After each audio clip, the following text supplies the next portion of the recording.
Hello, hello. Kumusta po ang lahat? Ayan, nasa labas naman tayo ng farm. So, kanina, hindi na ako nakapag-vlog. Nagpa-kiss-kiss ako ng palay. Then, bumili ng darak kasi kailangan marami akong stock ng darak dahil dalawa na nga ang aking inahin at nanganak na yung isa. So, mahirap na maubusan ng darak. Nagpakis-kis ako ng palay pero kunti lang ang darak nun kasi isang sako lang na palay. So, bumili ako ng isang sako panibago. And, ayan, hinatid ko lang sa bahay. Then, pumunta na ako dito sa bayan ng San Jose.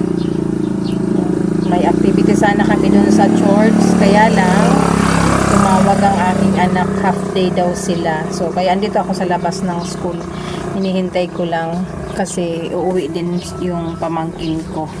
So, pero didiretso kami sa church. Kasi mainit pa naman bumiyahe pa uwi. So, pagkagaling dito, dadaan muna kami doon. Mga 2 hours magpakita ko doon. Sana ba? Ay, nako. Ang tagal na aking pamangkin. Pumunta na dito si Nikki. Hinatid na yung bag niya, oh. Si Ate Yuhan lang ang wala. Ayan, wait lang natin. Ayan, nandito na ang aking dalawang passenger. Hi, Ate Nikki. Say hi.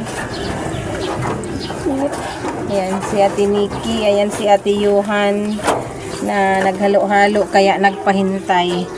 So, tara. Tara, let's na. Ang init. We're going. Ayan guys. Punta muna kami ng chapel bago umuwi.